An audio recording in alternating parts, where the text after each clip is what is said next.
Welcome, seekers of hidden knowledge, to the mystical realm of the occult. Delve into the secrets of the universe as we journey together into the enigmatic world of ancient wisdom.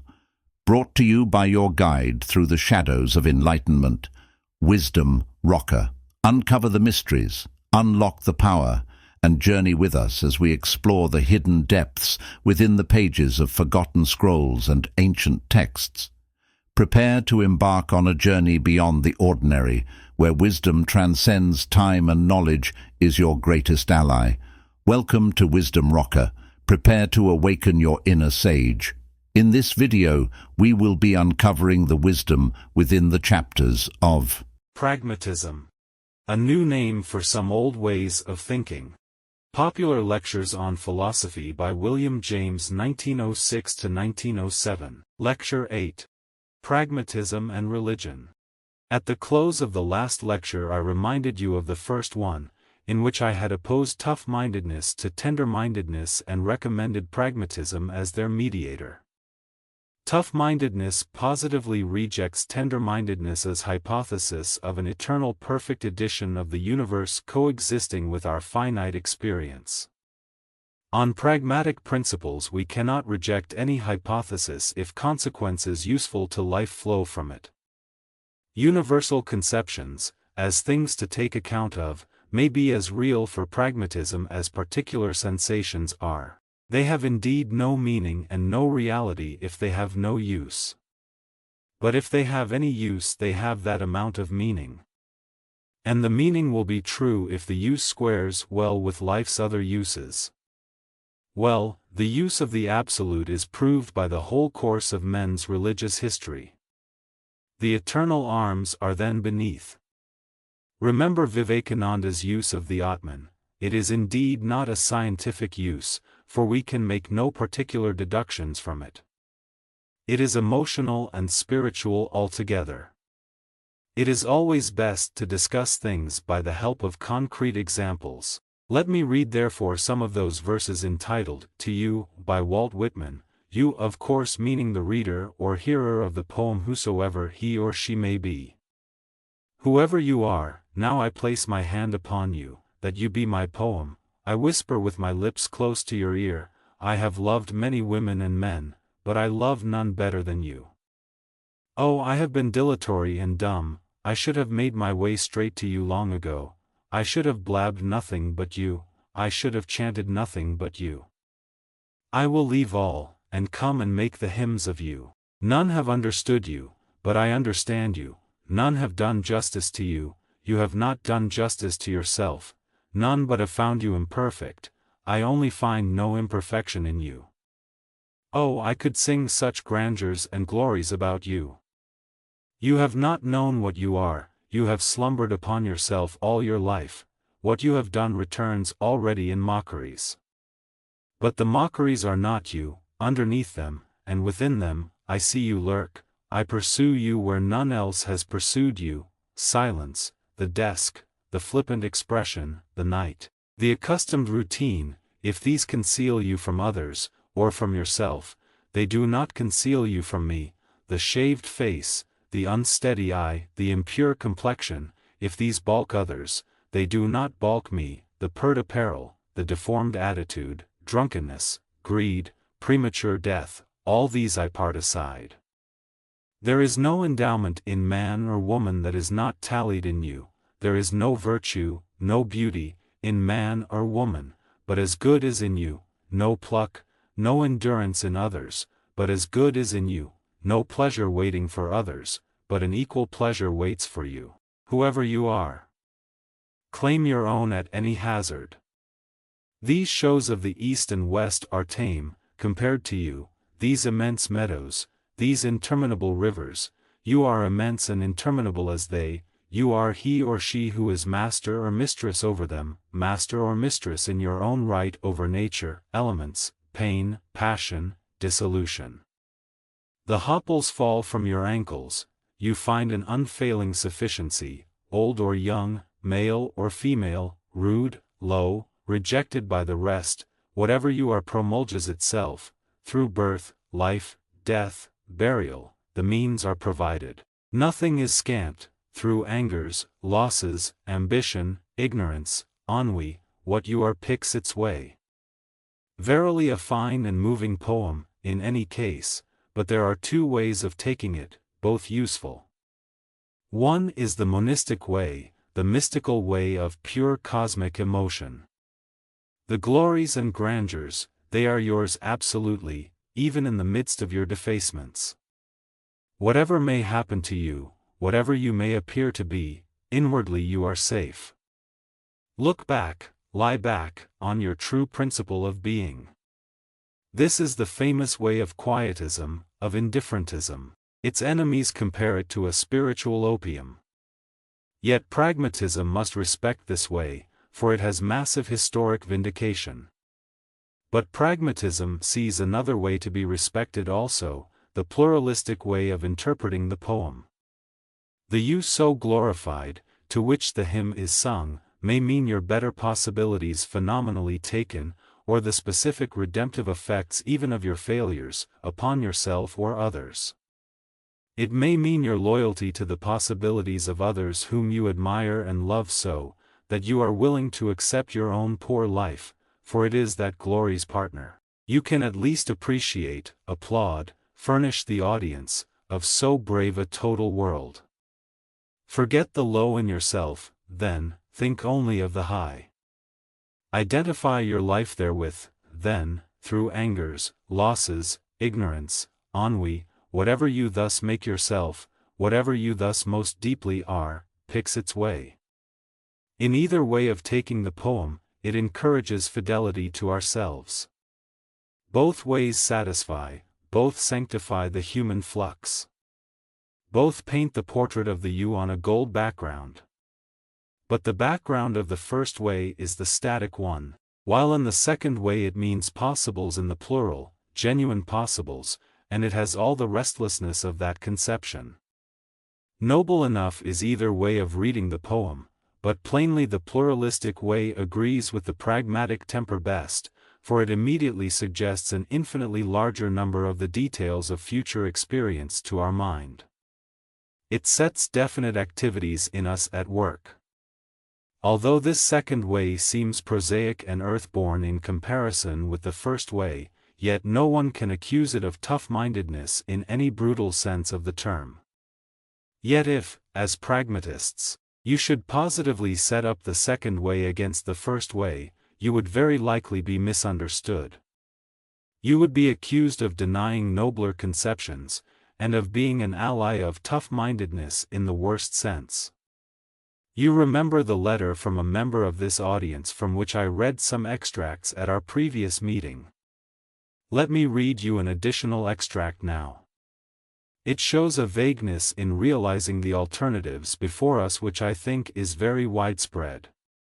I believe, writes my friend and correspondent, in pluralism. I believe that in our search for truth we leap from one floating cake of ice to another, on an infinite sea, and that by each of our acts we make new truths possible and old ones impossible. I believe that each man is responsible for making the universe better, and that if he does not do this it will be in so far left undone. Yet at the same time I am willing to endure that my children should be incurably sick and suffering, as they are not, and I myself stupid and yet with brains enough to see my stupidity, only on one condition, namely, that through the construction, in imagination and by reasoning, of a rational unity of all things, I can conceive my acts and my thoughts and my troubles as supplemented, by all the other phenomena of the world, and as forming, when thus supplemented, a scheme which I approve and adopt as my own. And for my part one refuse to be persuaded that we cannot look beyond the obvious pluralism of the naturalist and pragmatist to a logical unity in which they take no interest or stock. Such a fine expression of personal faith warms the heart of the hearer. But how much does it clear his philosophic head? Does the writer consistently favor the monistic, or the pluralistic, interpretation of the world's poem? His troubles become atoned for when thus supplemented, he says, supplemented, that is, by all the remedies that the other phenomena may supply. Obviously here the writer faces forward into the particulars of experience, which he interprets in a pluralistic melioristic way. But he believes himself to face backward. He speaks of what he calls the rational unity of things, when all the while he really means their possible empirical unification. He supposes at the same time that the pragmatist, because he criticizes rationalism's abstract one, is cut off from the consolation of believing in the saving possibilities of the concrete many. He fails in short to distinguish between taking the world's perfection as a necessary principle, and taking it only as a possible terminus ad quem. I regard the writer of this letter as a genuine pragmatist, but as a pragmatist sans le savoir. He appears to me as one of that numerous class of philosophic amateurs whom I spoke of in my first lecture, as wishing to have all the good things going, without being too careful as to how they agree or disagree. Rational unity of all things is so inspiring a formula, that he brandishes it offhand, and abstractly accuses pluralism of conflicting with it, for the bare names do conflict, although concretely he means by it just the pragmatistically unified and ameliorated world. Most of us remain in this essential vagueness, and it is well that we should, but in the interest of clear-headedness it is well that some of us should go farther, so I will try now to focus a little more discriminatingly on this particular religious point. Is then this you of views, this absolutely real world, this unity that yields the moral inspiration and has the religious value, to be taken monistically or pluralistically? Is it ante rem or in rebus? Is it a principle or an end, an absolute or an ultimate, a first or a last? Does it make you look forward or lie back? It is certainly worth while not to clump the two things together, for if discriminated, they have decidedly diverse meanings for life. Please observe that the whole dilemma revolves pragmatically about the notion of the world's possibilities. Intellectually, rationalism invokes its absolute principle of unity as a ground of possibility for the many facts. Emotionally, it sees it as a container and limiter of possibilities, a guarantee that the upshot shall be good. Taken in this way, the absolute makes all good things certain, and all bad things impossible, in the eternal, namely, and may be said to transmute the entire category of possibility into categories more secure. One sees at this point that the great religious difference lies between the men who insist that the world must and shall be, and those who are contented with believing that the world may be saved. The whole clash of rationalistic and empiricist religion is thus over the validity of possibility. It is necessary therefore to begin by focusing upon that word. What may the word possible definitely mean? To unreflecting men the possible means a sort of third estate of being, less real than existence, more real than non-existence, a twilight realm, a hybrid status, a limbo into which and out of which realities ever and anon are made to pass. Such a conception is of course too vague and nondescript to satisfy us.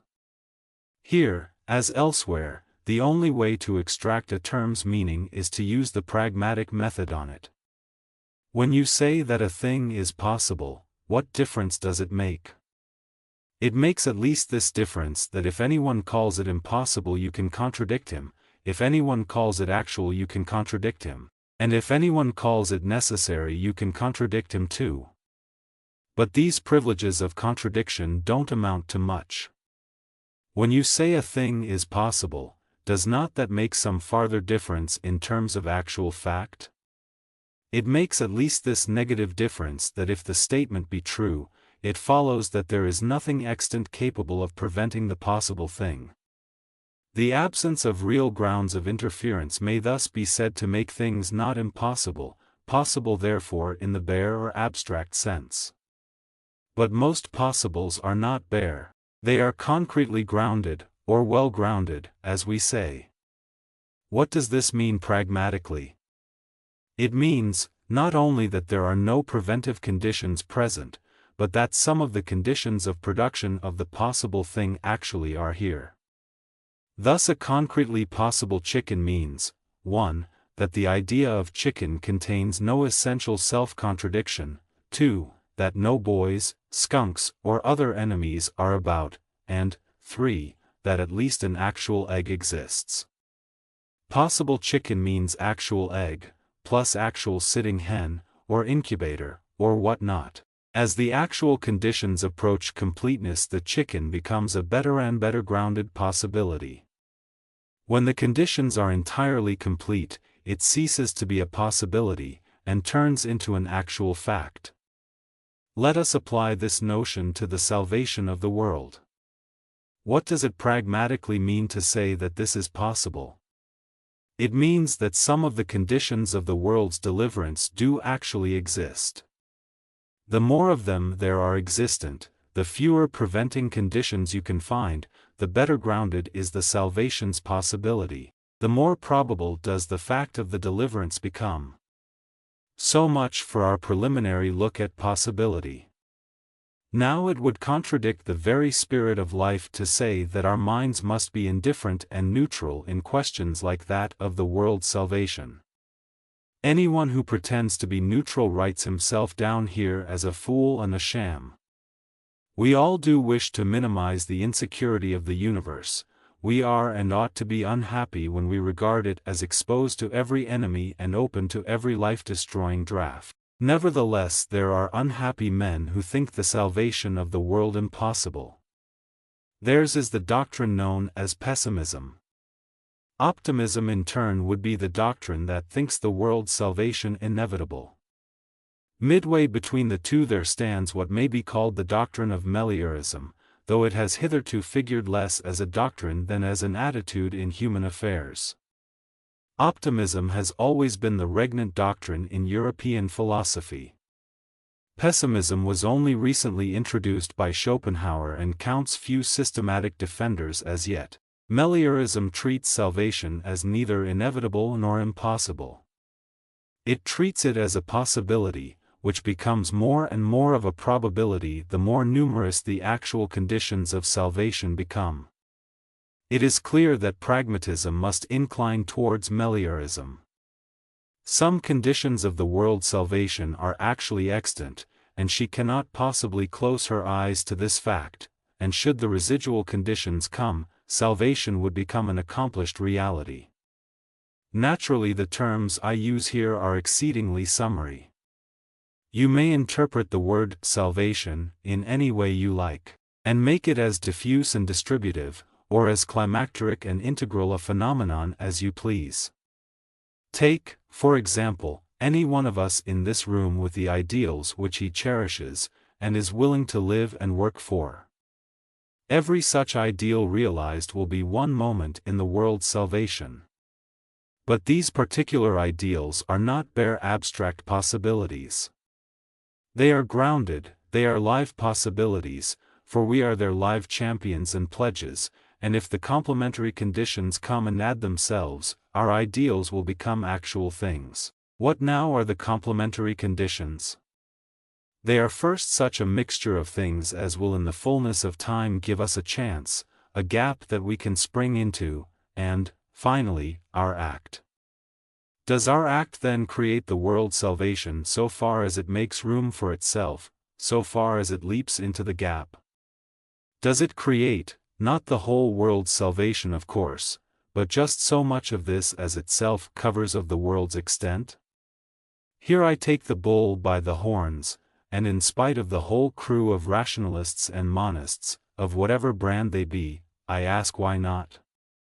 Our acts, our turning places, where we seem to ourselves to make ourselves and grow, are the parts of the world to which we are closest, the parts of which our knowledge is the most intimate and complete.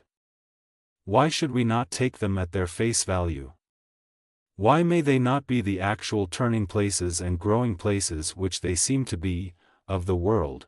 Why not the workshop of being, where we catch fact in the making, so that nowhere may the world grow in any other kind of way than this? Irrational. We are told, how can new being come in local spots and patches which add themselves or stay away at random, independently of the rest? There must be a reason for our acts, and where in the last resort can any reason be looked for save in the material pressure or the logical compulsion of the total nature of the world? There can be but one real agent of growth, or seeming growth, anywhere, and that agent is the integral world itself. It may grow all over, if growth there be, but that single parts should grow per se is irrational. But if one talks of rationality and of reasons for things, and insists that they can't just come in spots, what kind of a reason can there ultimately be why anything should come at all? Talk of logic and necessity and categories and the absolute and the contents of the whole philosophical machine shop as you will, the only real reason I can think of why anything should ever come is that someone wishes it to be here. It is demanded, it may be, to give relief to no matter how small a fraction of the world's mass. This is living reason, and compared with it material causes and logical necessities are spectral things. In short, the only fully rational world would be the world of wishing caps, the world of telepathy, where every desire is fulfilled instanter, without having to consider or placate surrounding or intermediate powers. This is the Absolute's own world. He calls upon the phenomenal world to be, and it is, exactly as he calls for it, no other condition being required. In our world, the wishes of the individual are only one condition. Other individuals are there with other wishes and they must be propitiated first. So being grows under all sorts of resistances in this world of the many, and, from compromise to compromise, only gets organized gradually into what may be called secondarily rational shape. We approach the wishing cap type of organization only in a few departments of life. We want water and we turn a faucet. We want a Kodak picture and we press a button. We want information and we telephone. We want to travel and we buy a ticket. In these and similar cases, we hardly need to do more than the wishing, the world is rationally organized to do the rest. But this talk of rationality is a parenthesis and a digression. What we were discussing was the idea of a world growing not integrally but piecemeal by the contributions of its several parts. Take the hypothesis seriously and as a live one. Suppose that the world's author put the case to you before creation, saying, I am going to make a world not certain to be saved, a world the perfection of which shall be conditional merely, the condition being that each several agent does its own level best. I offer you the chance of taking part in such a world. Its safety, you see, is unwarranted. It is a real adventure, with real danger, yet it may win through. It is a social scheme of cooperative work genuinely to be done. Will you join the procession? Will you trust yourself and trust the other agents enough to face the risk? Should you in all seriousness, if participation in such a world were proposed to you, feel bound to reject it as not safe enough? Would you say that, rather than be part and parcel of so fundamentally pluralistic and irrational a universe, you preferred to relapse into the slumber of nonentity from which you had been momentarily aroused by the tempter's voice? Of course, if you are normally constituted, you would do nothing of the sort. There is a healthy-minded buoyancy in most of us which such a universe would exactly fit. We would therefore accept the offer, top und Schlag auf Schlag. It would be just like the world we practically live in, and loyalty to our old nurse nature would forbid us to say no. The world proposed would seem rational to us in the most living way. Most of us, I say, would therefore welcome the proposition and add our fiat to the fiat of the Creator. Yet perhaps some would not, for there are morbid minds in every human collection, and to them the prospect of a universe with only a fighting chance of safety would probably make no appeal. There are moments of discouragement in us all, when we are sick of self and tired of vainly striving. Our own life breaks down, and we fall into the attitude of the prodigal son. We mistrust the chances of things. We want a universe where we can just give up, fall on our Father's neck, and be absorbed into the absolute life as a drop of water melts into the river or the sea. The peace and rest, the security desiderate at such moments is security against the bewildering accidents of so much finite experience. Nirvana means safety from this everlasting round of adventures of which the world of sense consists. The Hindu and the Buddhist, for this is essentially their attitude, are simply afraid of more experience, afraid of life. And to men of this complexion, religious monism comes with its consoling words: all is needed and essential, even you with your sick soul and heart. All are one with God, and with God all is well. The everlasting arms are beneath. Whether in the world of finite appearances you seem to fail or to succeed, there can be no doubt that when men are reduced to their last sick extremity, absolutism is the only saving scheme. Pluralistic moralism simply makes their teeth chatter, it refrigerates the very heart within their breast. So we see concretely two types of religion in sharp contrast. Using our old terms of comparison, we may say that the absolutistic scheme appeals to the tender-minded while the pluralistic scheme appeals to the tough. Many persons would refuse to call the pluralistic scheme religious at all. They would call it moralistic, and would apply the word religious to the monistic scheme alone. Religion in the sense of self-surrender, and moralism in the sense of self-sufficingness, have been pitted against each other as incompatibles frequently enough in the history of human thought. We stand here before the final question of philosophy. I said in my fourth lecture that I believed the monistic pluralistic alternative to be the deepest and most pregnant question that our minds can frame. Can it be that the disjunction is a final one? That only one side can be true? Are a pluralism and monism genuine incompatibles?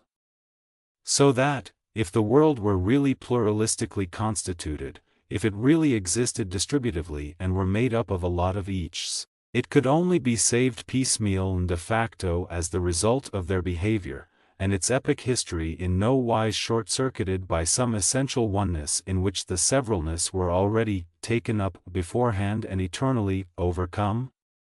If this were so, we should have to choose one philosophy or the other. We could not say yes to both alternatives. There would have to be a no in our relations with the possible. We should confess an ultimate disappointment. We could not remain healthy-minded and sick-minded in one indivisible act. Of course, as human beings we can be healthy minds on one day and sick souls on the next, and as amateur dabblers in philosophy we may perhaps be allowed to call ourselves monistic pluralists, or free will determinists, or whatever else may occur to us of a reconciling kind. But as philosophers aiming at clearness and consistency, and feeling the pragmatistic need of squaring truth with truth, the question is forced upon us of frankly adopting either the tender or the robustious type of thought. In particular, this query has always come home to me: may not the claims of tender-mindedness go too far? May not the notion of a world already saved in toto anyhow be too saccharine to stand? May not religious optimism be too idyllic? Must all be saved? Is no price to be paid in the work of salvation? Is the last word sweet? Is all yes in the universe? Doesn't the fact of no stand at the very core of life? Doesn't the very seriousness that we attribute to life mean that ineluctable no's and losses form a part of it, that there are genuine sacrifices somewhere, and that something permanently drastic and bitter always remains at the bottom of its cup? I cannot speak officially as a pragmatist here. All I can say is that my own pragmatism offers no objection to my taking sides with this more moralistic view, and giving up the claim of total reconciliation. The possibility of this is involved in the pragmatistic willingness to treat pluralism as a serious hypothesis. In the end, it is our faith and not our logic that decide such questions, and I deny the right of any pretended logic to veto my own faith. I find myself willing to take the universe to be really dangerous and adventurous, without therefore backing out and crying, "No play."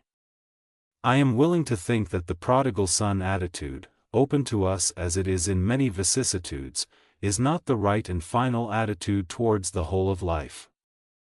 I am willing that there should be real losses and real losers, and no total preservation of all that is.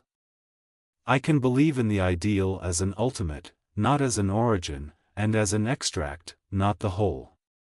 When the cup is poured off, the dregs are left behind forever, but the possibility of what is poured off is sweet enough to accept. As a matter of fact, countless human imaginations live in this moralistic and epic kind of a universe, and find its disseminated and strung along successes sufficient for their rational needs. There is a finely translated epigram in the Greek anthology which admirably expresses this state of mind, this acceptance of loss as unatoned for, even though the lost element might be oneself. A shipwrecked sailor, buried on this coast, bids you set sail. Full many a gallant bark, when we were lost, weathered the gale.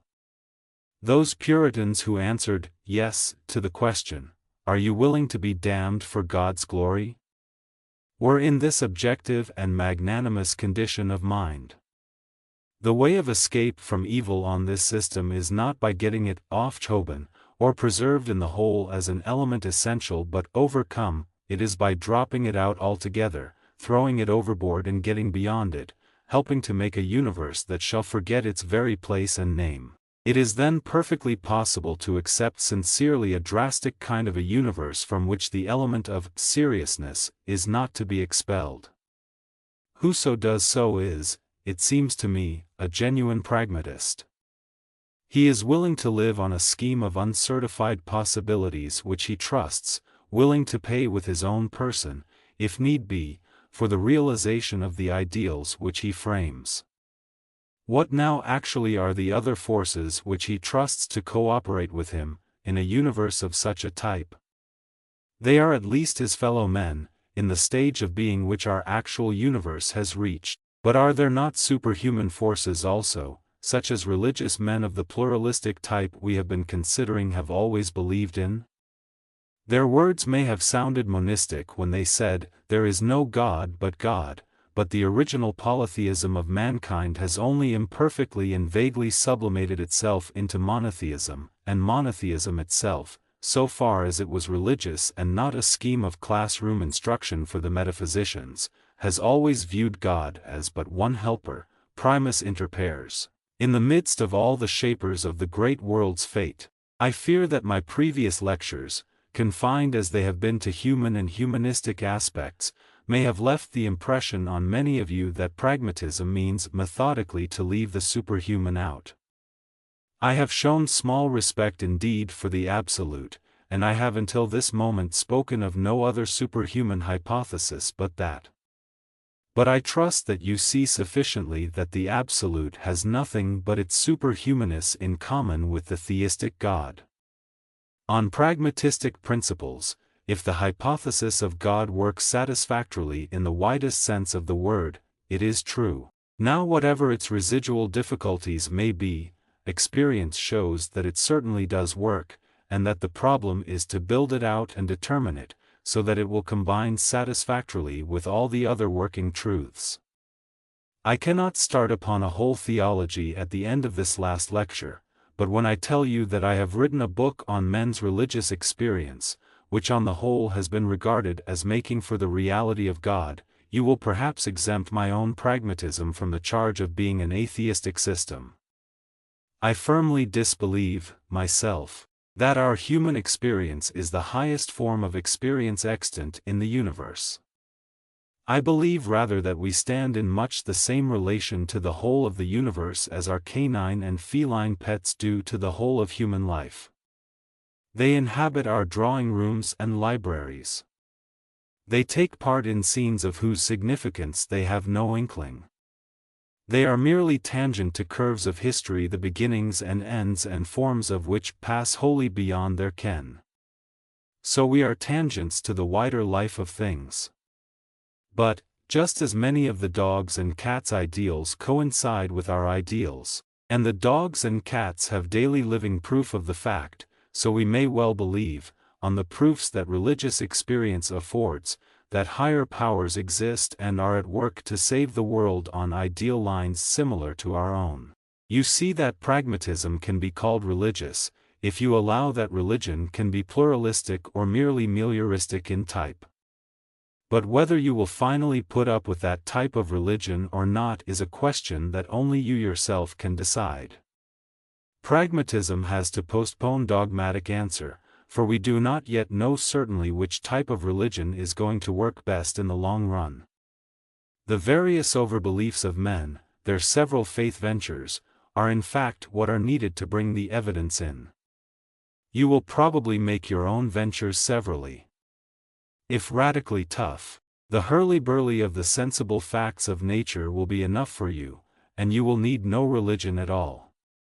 If radically tender, you will take up with the more monistic form of religion, the pluralistic form, with its reliance on possibilities that are not necessities, will not seem to afford you security enough. But if you are neither tough nor tender in an extreme and radical sense, but mixed as most of us are, it may seem to you that the type of pluralistic and moralistic religion that I have offered is as good a religious synthesis as you are likely to find. Between the two extremes of crude naturalism on the one hand and transcendental absolutism on the other, you may find that what I take the liberty of calling the pragmatistic or melioristic type of theism is exactly what you require. This concludes our exploration of pragmatism, a philosophy that has evolved through the fires of human experience and intellectual inquiry. As we part ways, let me leave you with a final thought. Pragmatism isn't just a philosophical system. It's a way of embracing life's uncertainties and exploring the boundless possibilities that lie ahead. In its essence, pragmatism teaches us to navigate the intricate maze of existence, not through the dogmatic certainties of the past, but by engaging with the living, breathing, and ever-changing world that surrounds us. It reminds us that the ultimate test of any idea or belief is not whether it conforms to an abstract, fixed reality, but whether it serves the dynamic and unpredictable courses of our lives. Truth, in the pragmatic sense, is not a static monolith, but a process, a journey. It adapts, evolves, and grows with us. So as we conclude this journey, I encourage you to carry the spirit of pragmatism with you. Embrace the pluralistic view that allows for the expansion of our understanding and discovery of new truths. Stand at the crossroads of tough-mindedness and tender-mindedness, acknowledging that both have a role in shaping our world. In your quest for truth and meaning, be the philosopher of life's uncertainties, the explorer of endless possibilities, and the steward of a world brimming with both challenges and opportunities. The pragmatic path is one of resilience, adaptability, and open-mindedness. Thanks for joining me in this exploration of pragmatism. May it continue to inspire your intellectual pursuits, your life's journey, and the quest for your truth. Thanks for watching The Wisdom Rocker. Don't forget to like, comment, and share.